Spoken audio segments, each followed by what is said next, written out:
How's everybody doing today? Good, great. Thanks for asking. How are you? I'm doing well. Thank you so much for being here. And as I said before, it's very informal. We just want to hang out and talk about some of the things that have come up in our creative lives and questions that may have occurred that we could probably all learn from regarding each other's experiences. And I'm super happy to have you here. And it's great to do this. We did it last month, and it was a lot of fun. I got a lot out of it myself just listening to what you had to say, and it actually influenced some of the things that I tried to design into the subsequent tutorials that were put together. What I think I'll do is set the tenor of the conversation by sharing my screen and talking about some things that are recent events as well as some other observations. I even have cut and pasted a few questions from you, some of which were private questions, but other things I thought were concepts that could feed our conversations. So what I think I'll do is maybe, if you don't mind, ask you to mute yourselves just for the time being. If you can unmute at some point and ask away, I don't mind at all, but let me see if I can share my screen if I still know how to do that. So let's talk a little bit about some of the things that have been occurring in our lives recently that revolve around the creative process, around drawing, around art, around, in some ways, memorializing cherished friends, which is what I was experiencing recently. I just had an event a couple of nights ago where I was presenting on behalf of my friend and former instructor, Dean Keller. Now, that event was at the New York Academy of Art, and that was in person, and it was very close to the heart. And we know from the famous Henchy quote, what comes from the heart goes to the heart. And so I feel like it was a good event, but I won't rehash the entire affair with you, all hour and 45 minutes of it at this moment. What I wanted to do instead was to share a couple of things that to me were particularly poignant for our conversations and our learning. I began the event with some quotes from Dean Keller's book that I've gone through that I thought could really be momentous, perhaps. And one of those is from his book in 2003 called Draftsman's Handbook, where he says, drawing is an art. Drawing gives form to ideas and feelings by seizing and transforming them with the substance of graphic form. Through drawing, the spiritual realm is grafted to the material. Thoughts are given form and expression. It is through the art of drawing that thought, feeling, and image are harmonized. And I just felt like that was such a wonderful thing to talk about the spiritual realm because each and every one of us has a special connection to this that we all know about, that we kind of privately give heed to as we work, because it's not simply about replicating something on a canvas or on a piece of paper. There's a deeper connection to it, something more meaningful. So I really admired that he was willing to go into the spiritual realm and just invite that in the conversation. And then when he says thought, feeling, and image are harmonized, what struck me about that was he put thought at the forefront and he put feeling right behind thought and then he put image. And harmony to me is a kind of catchword for proportion in a way, for the harmonics that we would see in music or in art in many respects. I wanted to show a couple of other images of Dean and mentioned to the group that met, some of whom were family members, other people were former students, a lot of teachers showed up, former colleagues of Dean's. What I wanted to mention to them and to share, reiterate, was Dean's take on art history, which, as I said to the group assembled, was energetic and contagious. Having been one generation removed from studying personally with George Bridgman, he was able to transform all of us into fanatics of the human machine. His mission was to amplify my appreciation of the artistry underlying structural anatomy, and Dean gave to this quite a bit in the form of oral histories, which he would use to function as windows into theorists and great icons of figurative art. One of those was a friend of his father's, and that was Walker Hancock. And he was talking about George Bridgman's voice to Walker Hancock. He asked Walker, what was Bridgman's voice like? What did it sound like? And I thought it was a very poignant question coming from quite a perceptive mind. And I never heard anybody ask a question like that. It gives a tactile sense, like a visceral sense of these people in our history who are now legendary, but after all, we're just human beings like all of us. Mainly, I was highlighting the fact that Dean has a legacy, and his legacy is important in the case of the event that just transpired to the New York Academy of Art's larger creative community, but also to everybody who would be interested in the art of teaching, because he really was a kind of lyricist in the way that he orchestrated his instruction. He was amazing. He stood out in many ways. Of these, I did highlight three: a profound connection with art history, a way to make art history so poignant to today. His enriching insights and proficiency with artistic anatomy, which manifested into his book from 2003 called A Draftsman's Handbook. And Dean's elegant, restless calligraphic line. Implicit in each of these is a fourth: Dean's graceful and unforgettable manner as an astounding instructor of drawing. Dean legitimized drawing technique as a profound and scholarly discipline of study. To me, this was life-saving. Inspired by his creative heroes, Dean's example shook the very foundation in me, and I was speaking from my own perspective, that technique cowered at the sight of thesis. Dean ignited a passion for proficiency in drawing toward a level of transcendence, and that's not hyperbole. There's something about the philosophy of technique, as I would put it to Dean and to few others, it really helped to lift my spirits, speaking of the spiritual realm. And I went so far as to say, or to assert, that Dean liberated his students from doubt and hesitation and feelings of inferiority about the nature and worthiness of their technical studies, of their love for the craft and their pursuit of drawing. And I think that's quite important, in fact, redemptive. So that is my synopsis of Wednesday evening. Let me move on from there and talk about a couple of other things I wanted to share with you, because we're in the midst of an important discussion about Nikolai Fechin and really this poetic line, this line that means so much to us in so much as we're studying the way that line can feel effortless and elegant. And I have a series of things that you've given me, and this came in. I'm protecting identity, so I'll put all of these postings up as anonymous here. But this was shared recently on Patreon, and I thought it was wonderful. As we begin to draw, we become aware of line. And this is a quote, I believe, from Nikolai Fechin. A line is nothing more than a boundary between space and form. It is meaningless by itself until it brings about the construction of form, which one envisions and seeks to project. Once a form is established, the lines which help in its gradual building cease to exist or have meaning as line. They simply participate in the reality of the form. That's marvelous.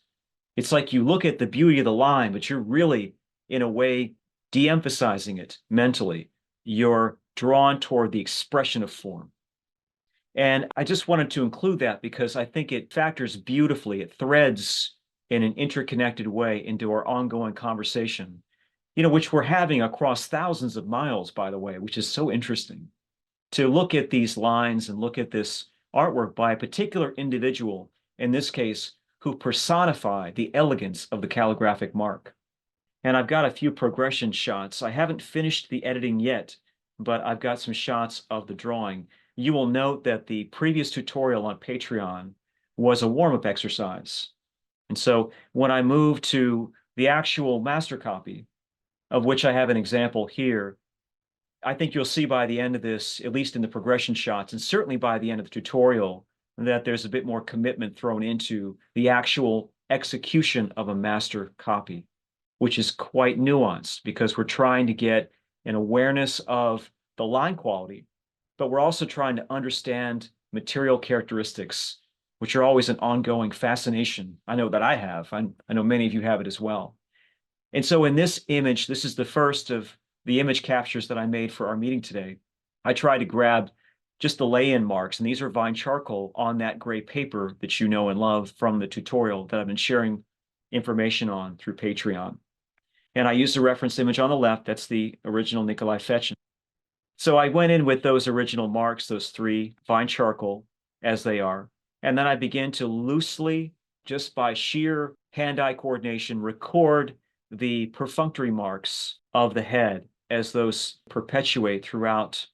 In the next image, and again, this will all be in real time so you can see it and walk through it as an example, not necessarily this is the way Fechin drew, but an example of trying to establish certain things. What are the primary marks? What are the big mover emphasis marks that you want to dwell upon and rely on as you build more nuanced observations into your study? And so I have that in Vine charcoal as well. I continue in Vine charcoal. because vine charcoal is the great forgiving medium. It's the material that allows you to go in and theme and vary your way through an exercise, which would be a wonderful thing if we had that in all media, but we really don't. This is still vine charcoal, trying to again capture parts of each region, parts of each feature, so that we could maybe establish in the hierarchy of features the guidance marks. I continue maneuvering into the vine charcoal, and by this time you can see there's a bit of refinement, and yet if I run my cursor across, I'm still directionally guided by what I think is happening, as we all could be imagining, in doing a copy like this, because it's a beautiful ebb and flow to the avalanche of the face, to the river system of the features. And then let's see, I'll continue in this one. A bit more refinement, still vine charcoal. So I wind up setting this up for as long as I feel it is necessary before I, in fact, begin going into the compressed charcoal. And in this case, it's a special carbon pencil from Conte, analogous to the Wolf's Carbon or the Conte crayon, which I used in the warm-up exercise. So you can see in this one, I'm starting to build up the features and commit more to the line, because the entire purpose of the tutorial is to play in that, as I called it, that sandbox of trying to capture some line characteristics that are appealing, that are striking. And by the way, I think that our online forum in Patreon is really the perfect situation to study this in, because we can talk about these things and go back to them, revisit them, and do so in close proximity. There are the eyes. A couple more, if you don't mind, just to walk you through it. I thought you'd get a kick out of this, just to get into it. And then a bit more in through here. His line is so remarkable, and I'm not trying to repeat the exact marks. I'm trying to capture the spirit of the marks, which is our catchphrase that we love to use. The spirit of the marks. More on that later if you want to ask about it. And then we go a bit further. We see line weight. We see a heaviness of certain markers, and a bit more in the transition or transformation of the vine charcoal into something more compressed, where we incorporate graining. Do you remember graining technique? We talked about that in the tutorials. Really profoundly interesting thing to pursue. A few more markers of linear flare, a bit more in the development of the tonality within the figure, probably trying more to replicate the paper characteristics than anything else, because you've got that great paper, incredible texture. And then this is the last image that I'm showing you here, which should give a sense of just the overall, where you carry a study like this one, a master copy, nearly to a conclusion, I should say. And then you go back in and nuance some of the marks, go back and look at the line weight, what to double up, what to dwell on, so you can establish a newfound appreciation of a certain part of the body, like the mouth, for example, that sort of thing. Beautiful. Thank you. In terms of the overall bulletin board that we have here, first of all, everybody understands graphite in a certain way. It has this sort of universal appreciation. When we talk about charcoal, I'm certain that there are individuals in the audience here, even, not to mention in the diaspora of working artists today, that may be a little foggy on exactly how to use charcoal. But in graphite, we all know it. We've worked on it for years. And yet there are certain exponents of graphite that are profoundly gifted in it. There are people that stand as, I would call them, titans of graphite ability, the way that they embody the use of this material, that I think could continue to empower people. And that's the reason why I want to go in and look at a person like MENZEL when I study the work that he's doing. And I would say his cadence, the way that he speaks with it, there are things he's doing with the stump. There are things he's doing with the graining. There are characteristics of a kind of a softer treatment in through here, as well as other edge work that he's doing that is nothing short of astounding. And I continue to go back to MENZEL because I see his work in that transcendent way. I've got kind of a neat analogy, which goes a little outside of MENZEL, if you humor me for a minute. And if we go back in time with some of the great anatomy books of the past, we see a kind of transcendent imagery. We see an imagery such as albinus, where you could sit and look at those images for a long period of time. And irrespective of what the text is saying to you, you could look at what they did with the scapula. Why did they turn the coracoid a certain way? What were they doing with the tibia? What were they doing with the partially assembled figure? You know, that sort of imagery I would call transcendent because it does not become beholden to words, text. It has its own mysterious attributes. And that's how I see Menzel. Menzel to me is somebody who feeds the graphite intrigue in a unique way. And even when I'm looking at the image on the left, I think I took this in Sotheby's because I was quietly yearning to buy it. I couldn't convince my wife to take the dive, but there's always the future, right? Anyway, on the right side, we've got a classic mise-en-page, which gets us into further ideas about the use of graphite and its incredible spontaneous or reactive characteristics or qualities that you can take control of, that you can take the driver's seat on, that you can benefit from. That combined with linear, pure line characteristics, things that graphite's amazing for. That's why I want to look into what Menzel has to offer and how we could have a meaningful conversation about that in the workshop setting. All right. The next workshop that I'm going to be doing, this will be also in April this year, is going to focus on an area of the human head called the zygomatic. And zygomatic bone, zygomatic is a strange word, kind of sounds like a vacuum cleaner to me, but it is the word, and it really means cheekbone. And I think that the cheekbone is an underappreciated region of the human face. It's just a mind-boggling territory. It's hard to put it into words, speaking of transcendent imagery. And speaking of that, I've got these two photos of Frederick Douglass and John Tyler, both of whom had epic cheekbones, I think.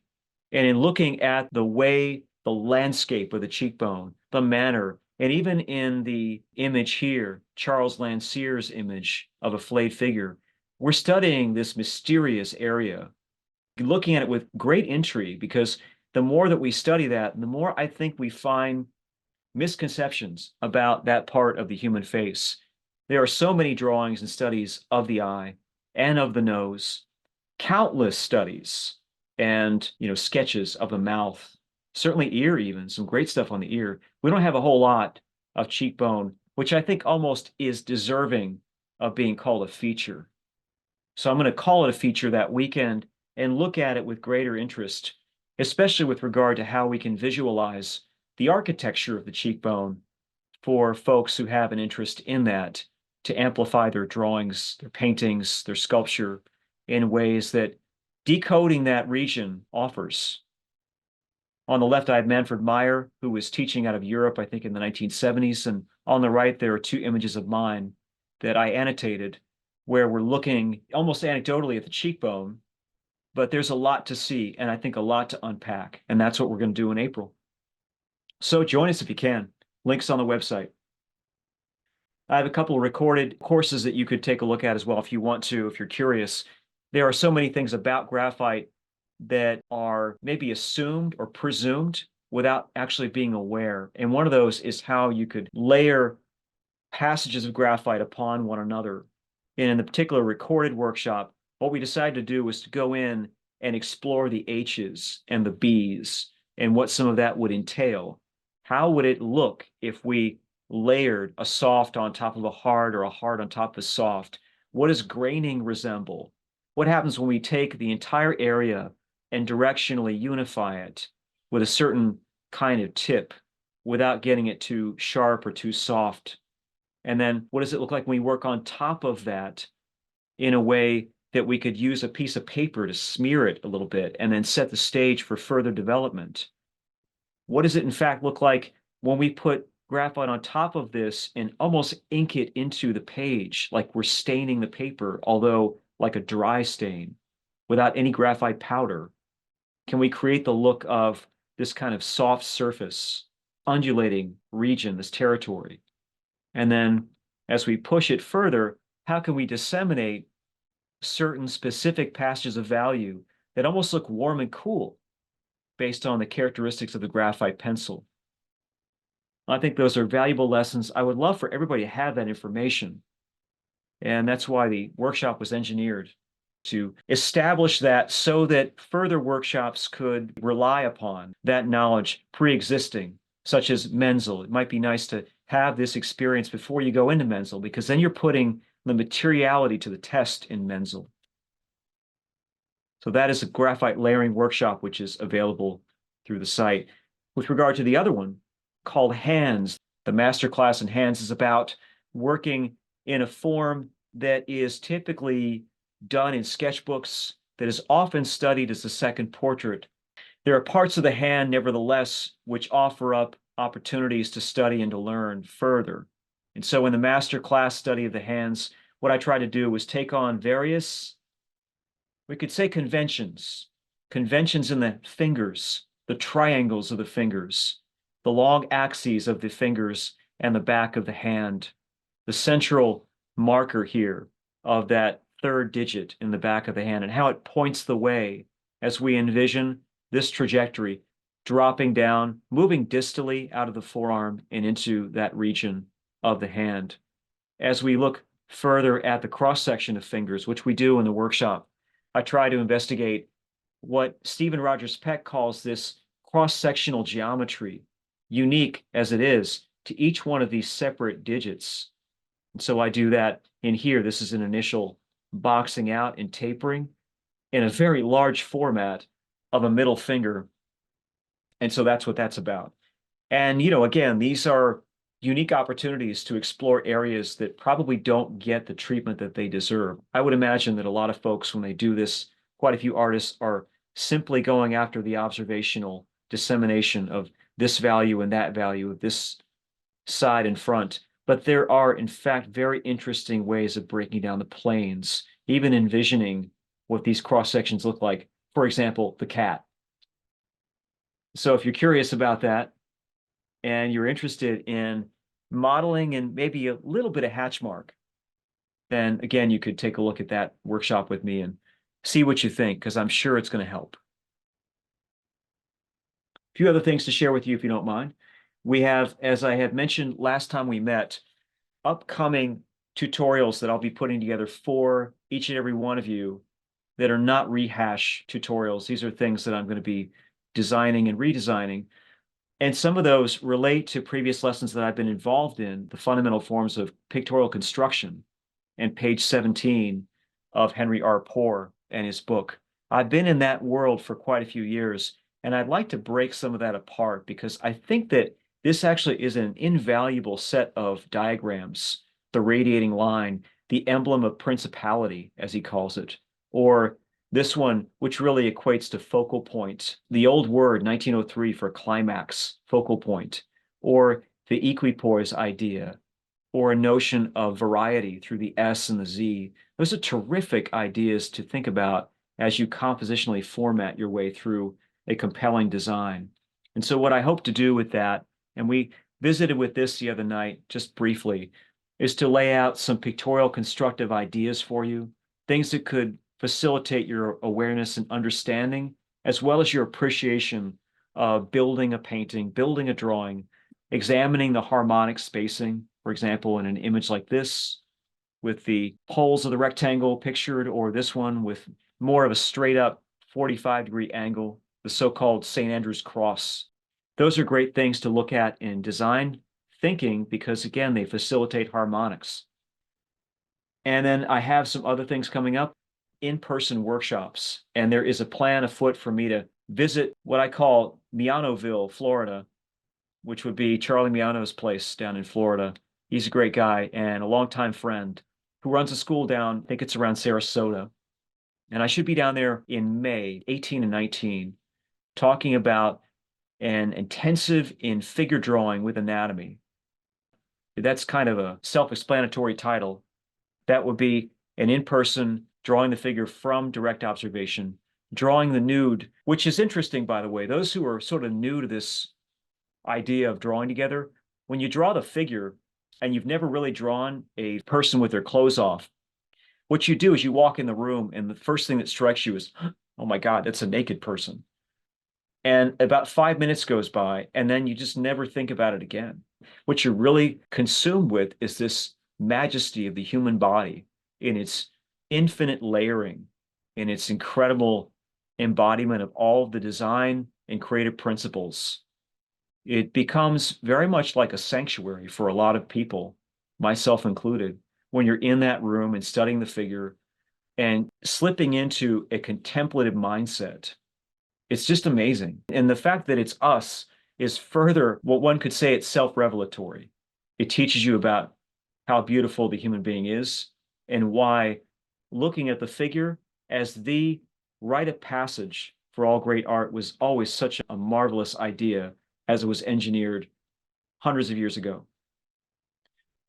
The other thing I'm looking forward to in person would be a visit to Texas, which would be the first time for me in decades, in San Antonio at Copini, which I've never been to. And they requested a drawing workshop. It's actually 3 days instead of 2. And that would be, again, an in-person class. If you're interested in that, please feel free to check out their website, Copini Academy. And I'm looking forward to meeting everybody down there and to seeing you all and drawing together in person.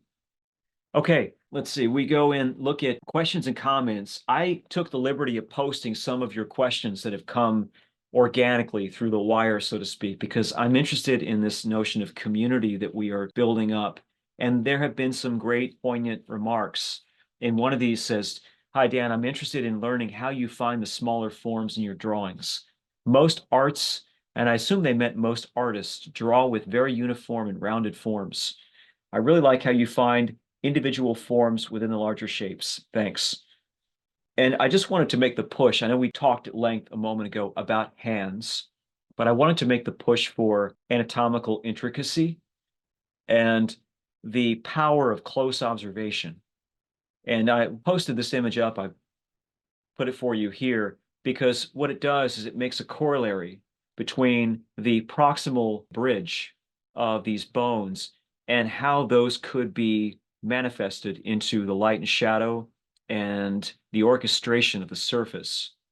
And I would classify that as gaining some awareness or control over the smaller forms. This is an area in particular that could be treated, probably would be treated, and many paintings, drawings, and sculptures in art history, not to mention contemporary practice, as a rounded form. And therefore, when I read the question or comment, this immediately flashed in my mind. It is, in fact, rounded, and yet there are particular attributes to understanding its architecture, its geometry. And this is what I'm trying to do in the example here in the distal row, is to establish some sense, whether it's guided or misguided, as the case may be, of working through a theoretical mindset of how it sits in space in a sense of greater intricacy and hopefully a sense of interior geometry. That's a fancy way of saying envision it like it's a piece of sculpture, which I would advocate for. But I thought this could be a visual answer to that comment / question about looking at the smaller forms. Think about maybe how you could connect with anatomy.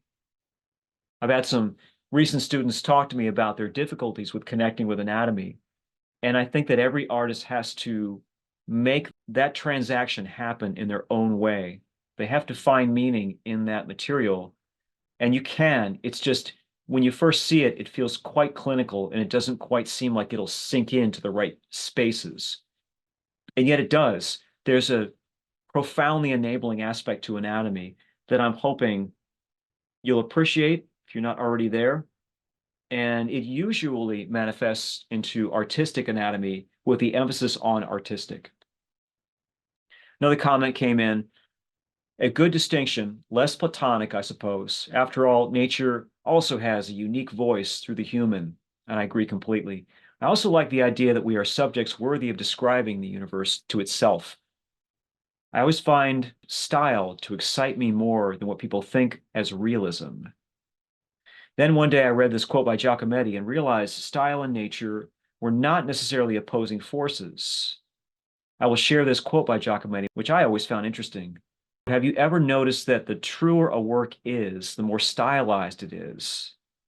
That seems strange because Style certainly does not conform to the reality of appearances, and yet the heads that come closest to resembling people I see on the street are those that are the least naturalistic, the sculptures of the Egyptians, Chinese, and the archaic Greeks and the Sumerians. That quote from Giacometti is a powerful reminder, I would say, of the unique impact of idealization and of expression, of a stylistic alteration of reality, which is kind of what we're going for. We want to learn naturalistic skill and proficiency to the best of our ability so that we can become more and more reliant upon the power of our voice to amplify what we see. And I just thought, who better exemplifies this than Van Gogh? Which, every time I go on the Met and see this painting, I always stop at it because it's so beautifully simple. And you could have seen so many other artists paint a sunflower, but who could paint it like this? We talk about that as a measure of formalism, really, the power of what your voice, your cadence is capable of saying as you paint. Here is another one. I really did not grasp the triangle and how we decide what makes an A mark an A and not a B. Is it because it's the foundation of the original height and width and reference points? I understood the hierarchy of the wider axis of the A's. I wasn't sure about how to determine the A's because at first glance, for me, the wrist was prominent. This is obviously going to a different subject matter than I've got here. But the accents, the free, breathable drawing, all very insightful. And I thought we could just dwell on that for a second because we're talking about maybe for some of you a distant tutorial, because the one that was about the hierarchy, the A points, the B points, the C points, is not necessarily one that is fresh off the presses, but it is a profoundly important principle that remains poignant, no matter how far you're getting. And that is to say, the top and the bottom are going to be A's. The bottom here, an A. Now, obviously, you're going to strike the right extreme of any subject matter, the head, the hand, the landscape, the sunflower, as an A. So you've got this hierarchy. That's the key thing. It doesn't matter if you say A or B or C or what you're thinking about. It's the notion of establishing a matrix of accents, some of which are quite important and are functioning as the foundation for the less important. Does that make sense? So you're saying to yourself, if I draw this fellow, I need to get this positioned before I get that positioned. This is on a higher priority than that. And when you go across and survey this archipelago of accents here, I think it's really rather interesting when you say, what's more important? What's less important? Because certain parts of this design, certain pieces can be seen, like I would call that as more important than this, because what it does is it strikes that moment, that terminus, let's say, of the mouth, just as this puts in a moment here of alliance with the midline, the median line trajectory as it encircles, you could say, envelops the human head. And so what we're talking about in that tutorial remains, as I said before, a key notion. What may further interest you is when you think about the anatomical landmarks, such as frontal eminence, which you don't have to know the names of, it's up to you. What anatomical landmarks are B points, are less major than the top, and yet are more significant than the subtle nuances in the head and figure? I think those are great questions to ask when you're drawing because they go to your organizational conception. They go to the way that you decide to maneuver from this accent to that new thing, which when you add it, simply tests out the previous foundational mark-making system, I could say. The calligraphy that you laid out before you started to expand or detail the process to yourself. I hope that helps. I know there's a lot there. And I may have said too much, but I'm almost done. I've got one more comment here, which I could share. Hi, Dan. I'm working on a copy of what I believe to be a Nikolai Fechin, and I'm having difficulty with tuning the tonal values, especially the darker tones. I think it may be due to the simultaneous contrast. Even when using the HB, B, and 5B pencils, I'm facing challenges. I don't have any F pencils. Do you have any tips on or suggestions that could help me achieve the darker values? I'll send you a photo of the process via email. Thank you in advance for your guidance and attention. First of all, let's talk about missing the F pencil. What is the F?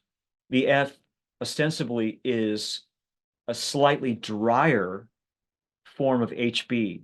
The F is when you're in HB world, if you feel like the HB doesn't quite cut the mark the way you want it to. For example, if you're doing a drawing with an HB and it has a kind of free-flowing quality, but you need something that seems more architectural, you grab an F, but you don't necessarily have to have it. It's really close to an HB. And I think the F, HB, probably H combination is more significant in the tonal development when you're dealing with these very subtle changes in halftones, as we call them, or half lights. And I think that over time you could acquire an F at your leisure. And I believe, without getting too long-winded in this, that you know the F pencils and the HP pencils, they're not all the same. Different companies make different grades their own way. And so there's never been, which is astonishing if you think about it, there's never been alignment between, somebody's F pencil and somebody else's F pencil and somebody else's F pencil. It's always been their own formula. It's so weird. Anyway, it turns out that this is not Fechin, and you can see the artist there. I won't try to mispronounce the name, but it's a great drawing. The original is so inspiring. You have a very unique way of finding the image that is feeding your intrigue. So this is a fancy way of saying you have a great eye for what you're looking for. And I think that your pursuit so far is going extremely well.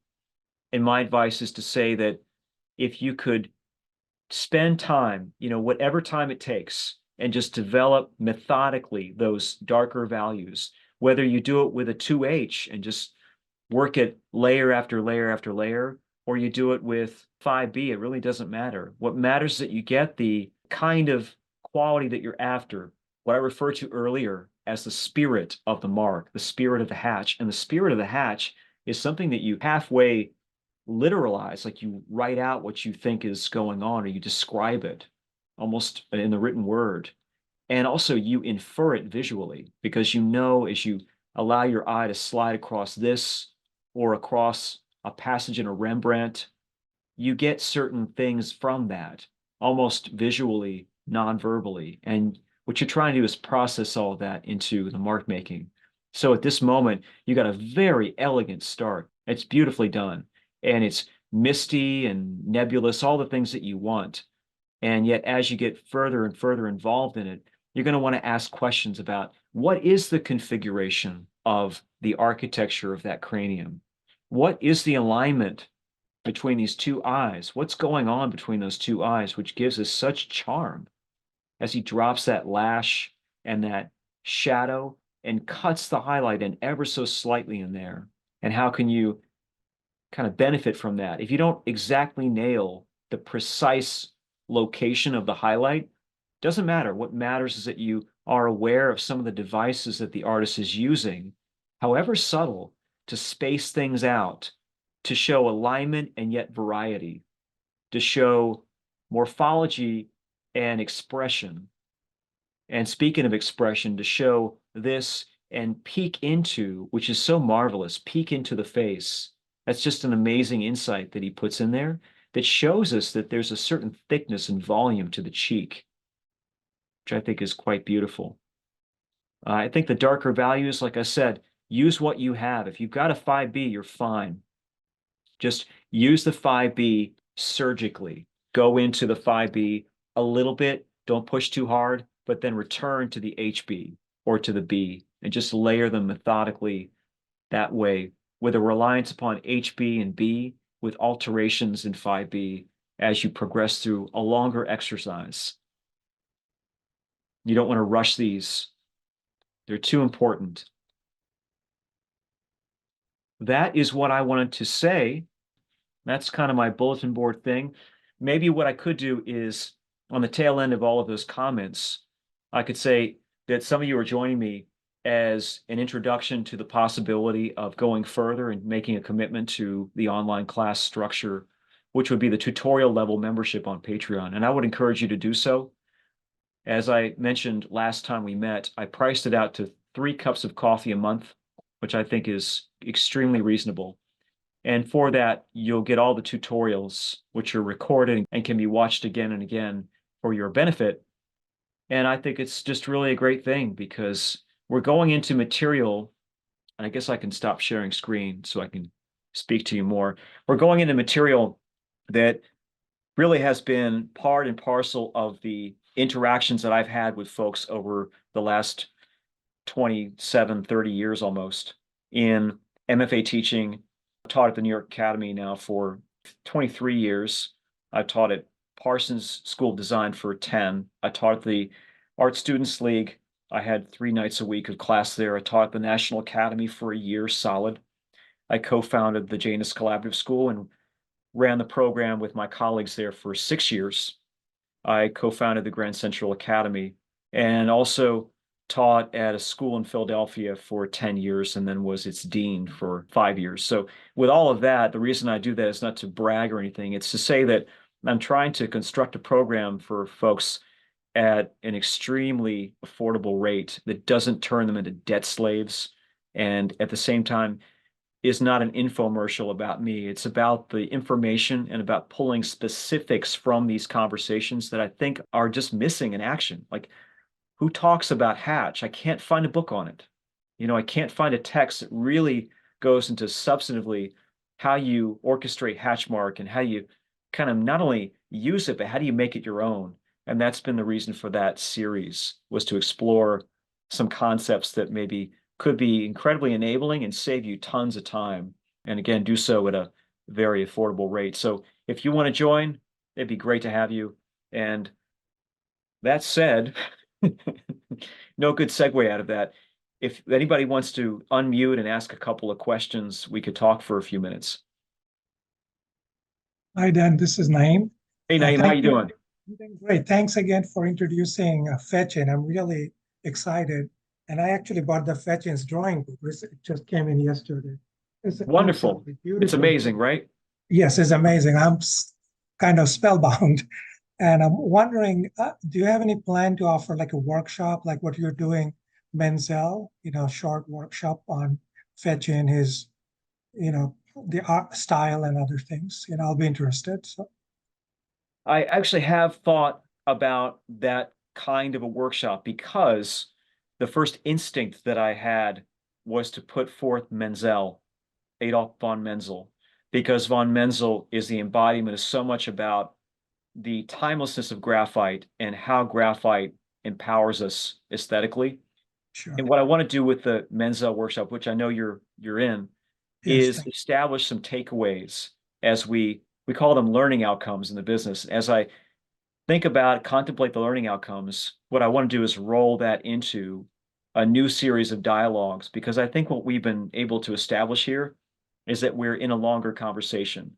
There are certain things that you already are proficient at, and there are certain things that others in this group have heard again and again and again. Things that relate to, for example, block-in, or things that relate to warm-cool that can feel a bit redundant, and I don't want to have those conversations. What I'd like to do instead is to establish very poignant dialogue that can carry us from one meaningful engagement into another. And I'm quite certain that doing something on Fechin together would be an amazing thing. But I think we'll do MENZEL first, and then we can establish maybe a Fechin opportunity. Okay, I can't think of a pun here, but I'd love to do something. Okay, great. Thank you. I really appreciate that. Thank you for your question. I have a question. Yeah, go ahead. You mentioned wanting to maybe talk a little bit about the spirit of the mark from your talks. I wanted to ask you about that. The spirit of the mark, maybe it's a provocative statement or a statement designed to evoke a fascination in each creative practitioner. And what it means is within the category of what the mark or hatch mark or cross hatching can do, what is it doing broadly speaking, as opposed to nailing that exact hatch mark? For example, you think about sitting down in front of a Greuze drawing in the Met and trying to meticulously copy every single mark. Like if Greuze had 6 marks on the finger, we got to get all 6 of them in exactly their right position.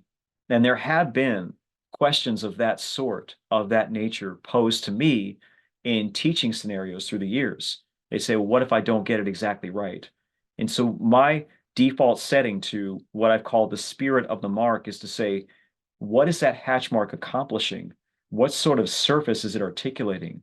What kind of charm offensive is it on as it joins up with other hatch marks that they kind of mingle with it potentially, like hatch marks coming off the background? And directionally, what is it tying into as a surface? I think in that notion, if you had 4 hatch marks, or if they were slightly longer, or if they had more emphasis, they were more emphatic, they had slight curvatures to them, you could capture the spirit of the mark. There's something in translating the intention behind the mark that goes to this core question of what is going on. I think that's an interesting thing because, as I think we all know, when we look at some of the great works that have been copied by artists who were in themselves geniuses, I know Rubens did a lot of copying, for example. There's something in the Rubens copies that is undeniably Peter Paul Rubens, even though he's copying Michelangelo or whomever. And that is intriguing to see the blend, the aesthetic blend of those two titans, whoever they may be. I think that that is a wonderful attribute for you as you explore the work of Fechin or whoever, MENZEL, Van Gogh, whoever it may be, Kathy Kollwitz. There's something about getting in there and leaving some of yourself behind, in addition to seeing the work of an extraordinary practitioner. That's so inspiring. Thank you. Oh, thank you. Anybody else have a few questions or a question of a singular nature to throw in the general direction of the group? Dan, Hey. I was wondering, so I've spent the month drawing hands, Okay. really got caught up in using my non-dominant hand. Mm-hmm. And that was, I've always known I was analytical, but I didn't know to what extreme until I started using my left hand, my non-dominant hand. And Mm-hmm. now I'm not doing any work at all, where everything else, I almost felt like I was getting to a point of wanting to sweat when I was drawing. It was just so intense. Now it's just so easy that, and things are looking really, really good. I'm really surprised at how well I can draw.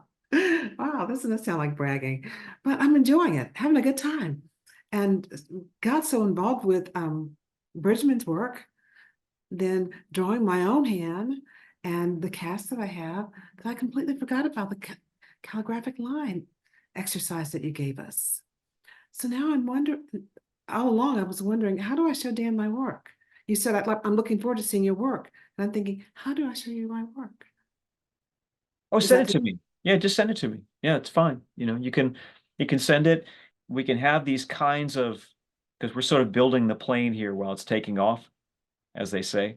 We can have these informal conversations now and again, and because we all stay connected in our own ways. I know some of us are in for a little while, and then we have a family event or some sort of tertiary demanding thing that takes us away from the creative activity. That's why, again, it's such a good thing to have this, because you don't have to complete a certain thing by a certain time. But send me some images like you did before, Pam, please. And I'd love to take a look. And I would also say that from my experience, this goes back to the undergraduate curricula that I was involved in. Those were the scenarios in which we used our non-dominant hands. And I was always so inspired because, especially when people are new to this, and a lot of those students were around 18, 19, so they're very new to everything. And they would begin to draw, and you could sense the hesitancy in their marks. You could see that the marks that were being made, they really weren't sure of anything. And right after that, we would do the exercises in the non-dominant hand. And those marks would be a lot more free. They'd be liberated in a manner of speaking. And then we would do the blind contour, the contour which nobody wants to do because they're so embarrassed about proportion. And once they lifted the paper off of their hand and looked at the drawing, yes, the drawing was out of proportion, but the line was exquisite. And somebody would look like they drew like an angel, even though they didn't know.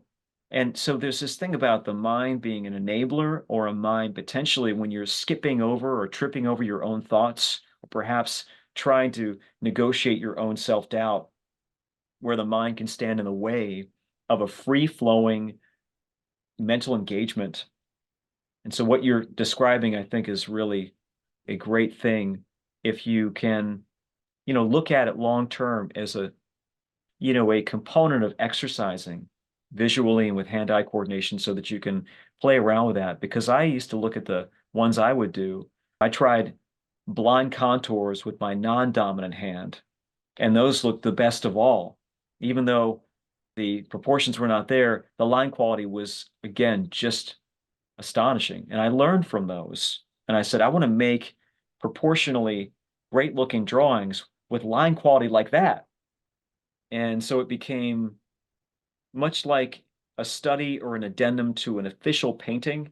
It became something which really drove the main practice a lot further. I've been thinking I may never draw with my right hand again. You're tempting me. I thought about making a tutorial based upon that, but I thought that I'll go in the direction of Fechin for now. I really like Fechin, and I've been thinking I'm in this program that's going to last about 2 years. And someone told me in October that I needed structure. I won't comment on that. But anyway, I found a program, and I'm thinking that my reward, he went to somewhere in Arizona, or was it New Mexico? Mm-hmm. I was reading about him, and he and a group of artists founded, I wouldn't say it's a school, but it's a group there. And I don't know if it's still in existence, but I'm thinking that might be my reward for completing this program. We'll see. That sounds like a great thing. I've been out there before. I've done workshops, and I had some humorous experiences in a nice anecdotal way teaching out in Arizona back in the day. I'll never forget those. But I was just blown away by New Mexico. And I think one of the hardest things about going to New Mexico is coming back, because it's so beautiful. And my wife and I, she's looking at me right now. And I remember going out there, and it's so spellbinding. I mean, just stunning. Santa Fe, so beautiful. Well, hey, if you decide to go out there, I might go before I finish this program. That'd be great. Yeah, and structure is really something to get deeply involved in. Take it from me. I will put it into Patreon long term. I want to do composition first. Oh, no, I'm not asking for that. I'm not Oh asking. yeah, I didn't think you were. Yeah, I really just want to say how much I support it, because increasingly the students I'm working with in person in New York are entering programs with an incredibly impressive ability with painting, but it's based on photographs. That isn't a bad thing per se. It's just that photographs are flat. And so when they go to draw structural anything, they fall down. So structural drawing is, in some ways, it's like the secret sauce in the comprehension of the fuel, the ability to navigate those things which are normally flat and disabling because of that. I did when I was, and I'll tell you, Stephen's the one that told me. When I was given this advice, I didn't think that he was talking about this. I thought he was meaning structure as in discipline. And so. Right. Yeah. No, that's what I always got, the structure as in discipline. I was missing that. I think he's talking about structural drawing, which would be the type of thing that I showed earlier a few minutes ago in Manfred Meyer, that wonderful image of the faucet. That's the kind of structure that folks are missing. That's the kind of thing that so few are able to exhibit a capacity with. If Gabby's on the call, she's an example of one of the few people that I've met who really takes a loving to that, not just a liking, but a loving to that. And To the extent you can do that, and I know you can, and you'll figure out a way in, it's a little bit like anatomy. It feels too analytical to some and almost unpalatable at first, but when you realize what it's doing, it's giving you this capacity to really kind of craft a scaffolding around a form. And when you take the form in question and make that scaffolding around it, you are much better able to negotiate. I mean, I don't think it would be redundant if I said the word navigate again, because you're navigating three-dimensionally using structural awareness. Well, I missed it. I missed it. So anyway, I'm getting the basics. I've not spent my life in art. I'm getting the basics of painting and drawing. So that's Well, it's all exciting, and every step that takes you in the right direction gives you a breath of fresh air. So I'm there with you. I feel it. It's exhilarating. Mhm. Are there any other questions coming in from anybody regarding anything that's particularly art related? All those workshops that you mentioned, in particular the AB one, those are where? Well, the AB one is going to be in a tutorial on Patreon that's related to the intelligent edit. And what I continue to champion is that proportion is much less about doing this and this and this and this. And you see people do that all the time where they're holding up their pencil and doing all that. And I find that a little bit extrinsic to a natural born process. And instead of doing proportional discussions of that sort, what I wanted to present to everybody were a series of ideas about proportion, which were related to, in this case, it was about establishing hierarchical points, points that would give you a sense of guiding the design into place and that could be adjusted for each situation, each drawing that you're doing, each painting you're doing, that are based on accents and what I sometimes would say poignancies, things that are poignant about what you're looking at, things that really take you back, because you can't take it all in any case. And yet there are parts of every image that are particularly appealing, and how to look at that, engage with that, and build with that. And so that's already in the tutorials. And yet it's a very empowering idea, and it could be fleshed out. Okay, great. Thank you. I'll go back. I'll revisit that. Thank you. I appreciate Okay. Oh, you're welcome. You're welcome. I will check the chat. Maybe I'll take the last question first here, talking about the idea of drawing or painting air or space.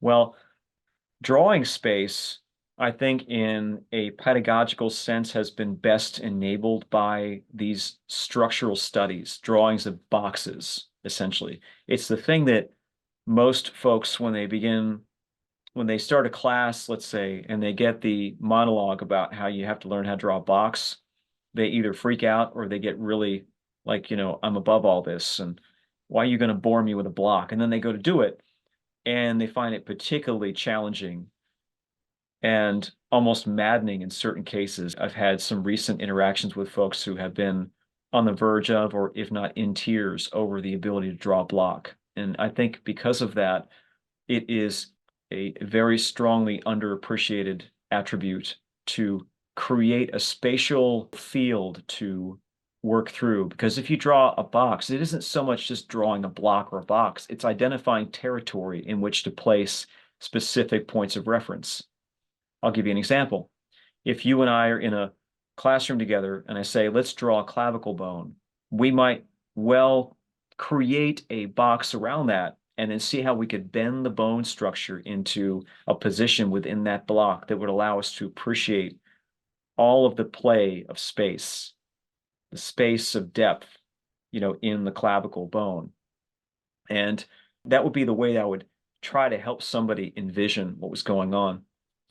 In drawing the observational side of that, you talk about like the depth in the head. There's a lot of space as you explore the cheekbone. And I want to talk about that in that workshop in particular, because so much of this area of the face is about mastering foreshortening, which is another perennial challenge for anybody who's new or even vaguely familiar with drawing. When it comes to painting air, the painting of the air, I think, is best exemplified, enabled, or facilitated by color study. And color study is going to entail really getting into an environment of any sort of light. You think of outdoors in the early morning, doing a study, a landscape, doing a still life, a little tabletop still life, an outdoor sun, or doing a landscape in the cloudy, foggy day. You're in the environment of light. And in that environment, there are certain things that need to be observed in order to capture the light effect that I intend to get into after we do some critically important things related to drawing and design. And that is going to be territory that I've explored extensively. And I can share with you what that would entail in terms of painting air.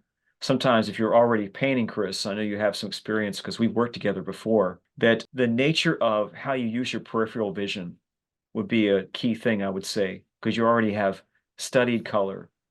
And sometimes the issue with studying color is this fastidiousness that you have toward getting the color right. And sometimes when you're in that state of mind and you're painting, there's a near obsession that occupies you.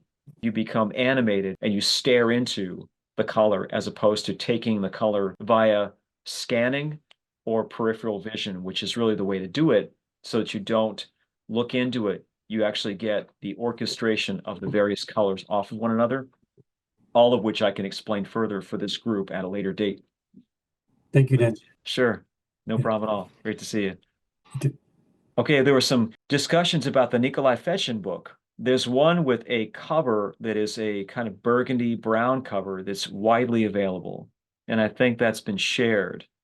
The one that I got the images of that I've been working on for the tutorials that I'm sharing with you, but also for other programming, is one that I got out of a book at the Academy that's in Chinese. And I wouldn't know how to decipher that. If you are really, really curious, you could try emailing me and I could consult with some friends and see where it is. But I don't think you'd have too much trouble finding something like that yourself, thereby locating that book. Let's see.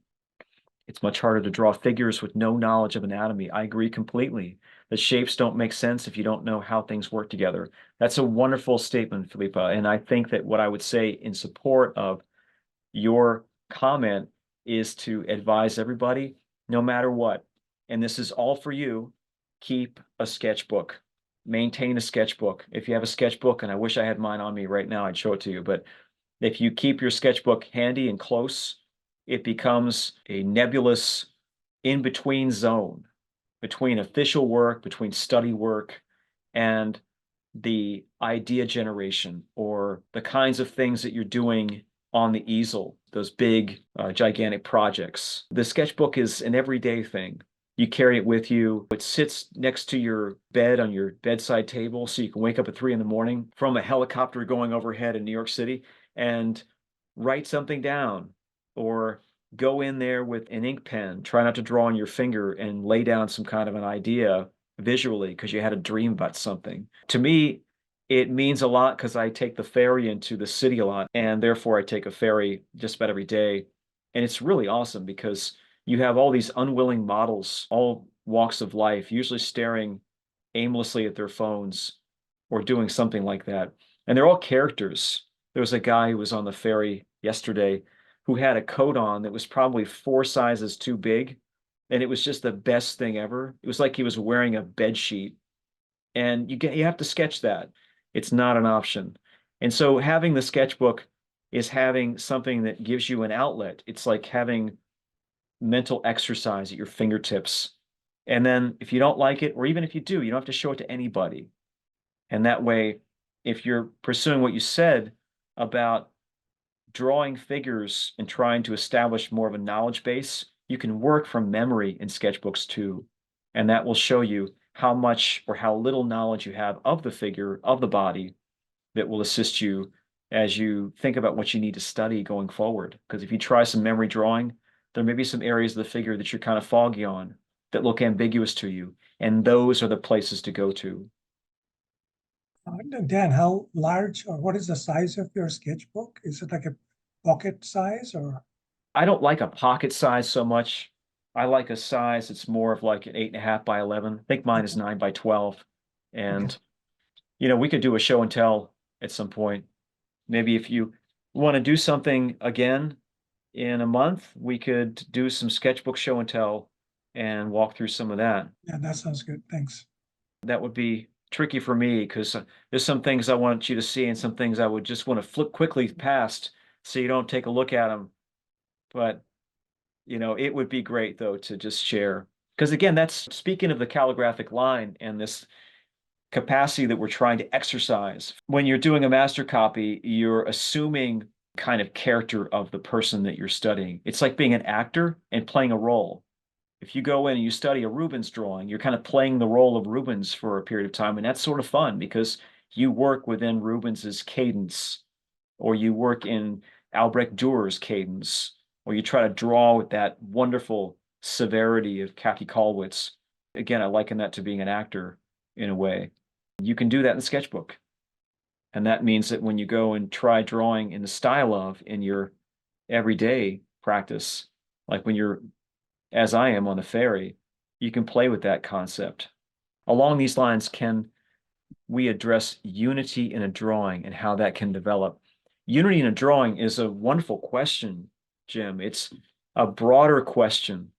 In some ways, unity is already solved by the fact that you're doing the drawing, because I've had people ask me about these kinds of, it's like a notion that has popped up again and again. You probably heard it too, which is student X wants to study intensively, but they're worried about their style, losing their style. And there's a rather famous quote that was attributed to N.C. Wyeth about that, where someone asked N.C. Wyeth, who was Andrew Wyeth's father and himself a student of Howard Pyle, part of this pedigree of unassailable creative practice in this country. They asked him, aren't you worried that the rigor of your son's training will kill his style? And N.C. Wyeth's response was, if it dies, it was meant to be killed. It sounds like a heartless response, but what it really says is that no matter how intensive the training, you're not going to be able to even escape from yourself, much less suppress yourself. It'll be ultimately a thing which is unified by your very manner of mark making. We saw that in the Van Gogh. And I was saying anybody could have painted those sunflowers, but they wouldn't look like that. And so you don't have to worry about pulling together a stylistic engagement and grafting that on top of your intellectual knowledge base. It will imbue it. It will happen no matter what's going on, because of the fact that you are putting the marks down with greater and greater sensitivity and thoughtfulness. The unity that we sometimes make overt in our practice has to do with tone. Lots of times we're talking about the values that we see and orchestrating compositionally big areas of dark and light, big areas of dark, middle, and light, which can unify an image in a certain illuministic way. It can make the luminosity of the piece much more resonant. And that's a kind of unity. A third unity would be an edge unity that you could establish by means of probably partially light, but certainly the manipulation of graphite. I might explore it if I were you, because I know we've talked and you've done some really remarkable pieces, especially those outdoor drawings. And if you did some things that are done outside in watercolor or gouache or oil, I think the light is a profoundly interesting aspect of unity, because light can unify things in a unique way. And you might want to take a look at that.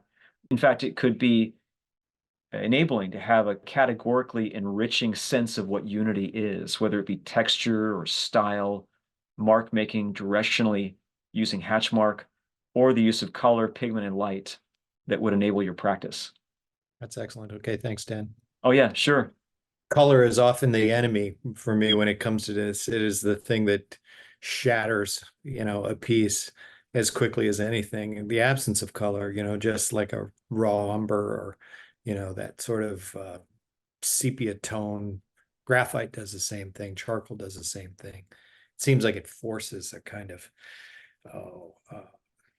simplicity, I guess, on the image. Maybe that's not the right word, but that is, yeah, I'm just not there yet in terms of adding the color.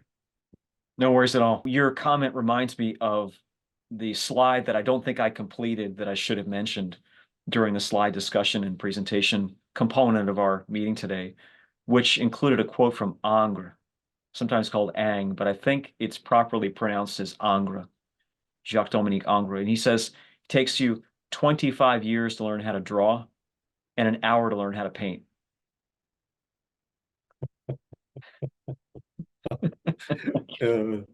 That's pretty funny. It's a great quote. Yeah. Nice comic relief moment. Thank you. Yeah. Are there any further or final questions for the group here we could talk about? Hi, Dan. Hey, what's going on? Hi, how are you? I'm doing How well. are you? Thanks a lot. I have a question. Now I am practicing to draw just with my eyes, and I want to know if should I look for capture the spirit of my figure, or stop and make every measure to get something more accurate. Yes, well, I think what you want to do, and your piece looks great. It's the one that I showed everybody earlier, is develop it further and try to be as faithful as you can for a long period of time. And you'll step back eventually, and you'll see that the image you're making is not exactly the same as what's going on in the original. And it's at that moment that I don't want you to feel bad. I don't want you to say that's a mistake. I want you to say there's a little bit of room in there in between how my image of that masterwork looks and the original. And the room is for adjustments. And that's where you go after the spirit of the form, where you say, as I refine the drawing that I'm doing, as I look more precisely at the edges and at the curves of the cheekbones and the positioning of the eyes and the shadows of the eyelids and these little moments like these accents, the fresh marks, the freshness of calligraphic mark making. That's where the spirit is. But it's something you earn, like so many great teachers like Rayberger has said. He says you have to earn the right to shade. In many respects, you earn that rite of passage to get to the end, which is about really the last 5% where you pick up the spirit of the form as a lesson and as an enrichment of understanding about certain parts of the human body or of drawing practice that can enable you. I have another question that is about triangulation. You do just with your eyes, or you take a stick and Yeah, I get you. I used to take a stick and do it, but at some point in my process, I realized that my whole purpose for doing this kind of study, which I did intensively, it took me about 11 years full-time study before I felt proficient. I guess I was a slow learner, but it occurred to me that I wanted to draw and to paint a certain way, and I didn't want to do it with sticks, and I didn't want to do it with vertical plumb wires or kebab skewers or devices or outside ideas of spaces. To me, it felt less fun. And I wanted it to be the greatest thing ever. And so I threw away those concepts and I decided to try to do it in my eye. One of the things that made it possible was to say, even though I've got all of these pieces up on the head, some are more important than others. And that's why the triangulation is so terrific for me, because priority makes it less complicated, not more, less complicated. It makes it's like in a piece of music where you say 1, 2, 3, 4, 1, 2, 3, 4. The reliance is upon the one in the beats, and you can build something visually whereupon the reliance is in the things that you have identified at the outset as architectural, profound, and guiding determining for the ones that follow what's necessary to flesh out in detail. Thank you, Dan. It's My always pleasure. a pleasure to talk with you. Oh, it's my pleasure. And I'm so glad that you join and that we can have conversations that are this important and meaningful from this diaspora from all over the world. That's where we are. We're all over the world now. I want to know about this drawing that you made. Oh, the one here? This one came out of a dialogue from yesterday evening, and what it really entailed was I wanted to pursue something related to figure in Nikolai Fechin because the ones I did for our community were more based on the head. And I thought as I was trying to plan out a lesson that wouldn't be too complicated, because I want to make sure that everything that is done in a progression and is palatable for you, really, for the constituency. Because I want it to make sense. I want it to be something you can watch in an hour or less and be immediately enabled by. And yet, Fechin has so much to offer. And this was coming out of the concept. I have other folks who are not on Patreon, unfortunately. We work together, but they are in a different situation. And I wanted us to have a conversation about the same type of idea, but with the figure, the human body. And so what I was doing in this, I was working in Vine charcoal, and I spent a lot more time in the darker areas, the anchor areas of the figure, the pieces that really seem to forge a main thrust, like a vertical thrusting activity. And I felt like that activity was more of a fulcrum for the balance of the body, because she has this incredible body language and thrusting component as she moves forward, as she dips backward, and does this kind of catty-cornered thing with her figure where she's ricocheting across the page.